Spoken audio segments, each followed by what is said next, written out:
it rained every day for 2 weeks until the woods and the mountains were just full of water, and the rock cliffs and the mountains were just gushing out with water everywhere. And finally, the slides began to come off the mountains, and when the slide would start off the mountain, it would slide and bring rocks and timber and dirt till it got to the creek, and then it'd stop the creek until it'd fill it up, and then it'd gush out and take what was below it.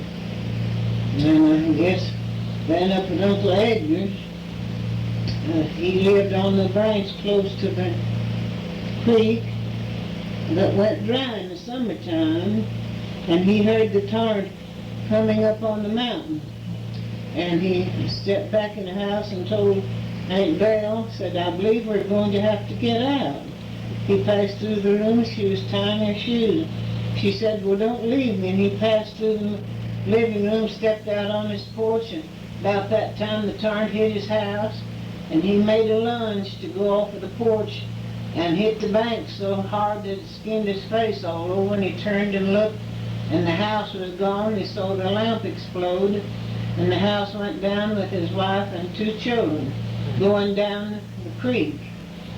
And then he got in the woods and crossed till he got to his father's house. And the same torrent come on down by our house, and the slide over the mountain come and stopped in the creek and threw the creek out to our house. And my mother was sleeping in a room on the porch that was built on the side of our house, and on the end of the porch was a little bedroom. We asked her, could she sleep in that little bedroom, and she said, "I guess if I can sleep anywhere I can there." So we went on the living room, and directly she picked up her clothes and come in our living room, and she said, "I found a leak on a bed, and I decided I'd get out." And she come in there, and in a little bit the torrent hit our house, and it knocked the porch and little room as clean off of the house as if it'd never been there. And the bed that she would have been in is way down the creek. And it knocked our house down, knocked it loose from the cook room and dining room, and whirled the house around and pushed the chimney over, pushed the house over the chimney. And it was a log house, and there was just one corner of the logs that wasn't knocked apart. And Daddy and me and 6 children were in the house, and we all got out well and unhurt. And we were so glad and thankful that we were out. It was still pouring down the rain. Daddy put him out some bedclothes out in the road, and we stood on them a little while. Then he put us under an old shelter, and we stayed under it a while. And when morning come, the roads were so washed away, we couldn't go anywhere away from the house. Every road was washed away. And the boys took my mother, she was old and feeble, and Troy and Buell took my mother and put in a chair, and we went up the mountain till we could go down to Uncle Bill Huntley. When we got up to Uncle Bill's, Edgar was standing trying to fix a way for us to cross a branch that had got so big. And I noticed his face was skinned all over, and I said, "How is it with you, Edgar?" And he said, "Oh, my little home and family's all gone." And we all stayed at Uncle Bill's, our family and Aunt Evie's mother, Miss Connor, what was her name? Miss Connor and her family, and Levi and Minnie and their family, and our family all stayed at Uncle Bill's that day and that night.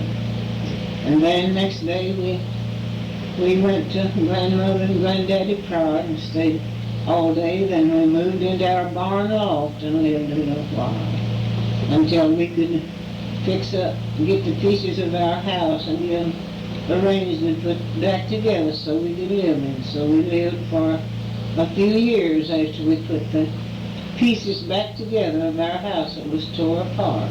Where was your house sitting? Our house was sitting right down about in the front yard here, and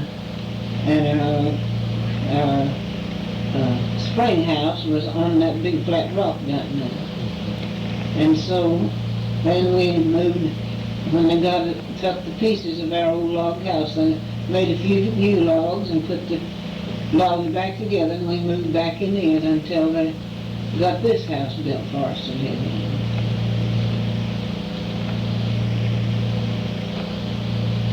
And the greatest mystery to me of all the washout was that Edna's two children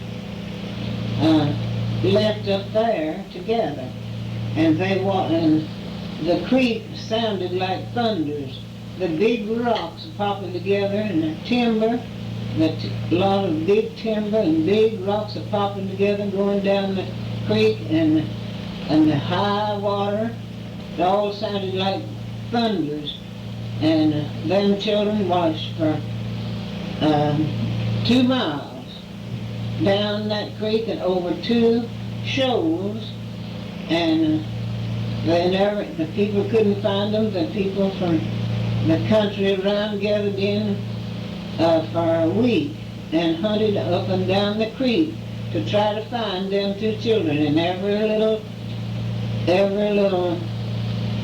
place that they thought they might be lodged, and never found them for 1 week.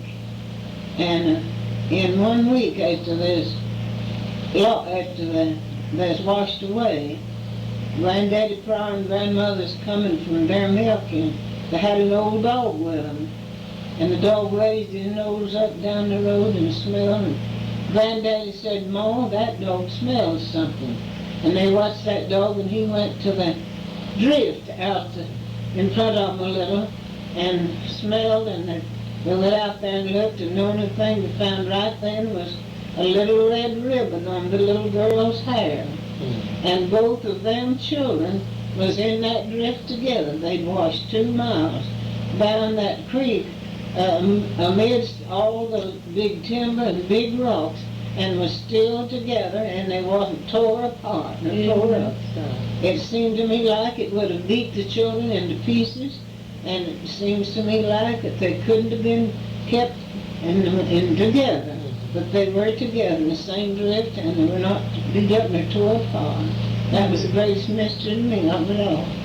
But we were so thankful that we had all our family spared, that we were just happy people. Didn't matter if we had lost our home. Everything looked like that we had, but we were just happy because our children were all spared and all of them well.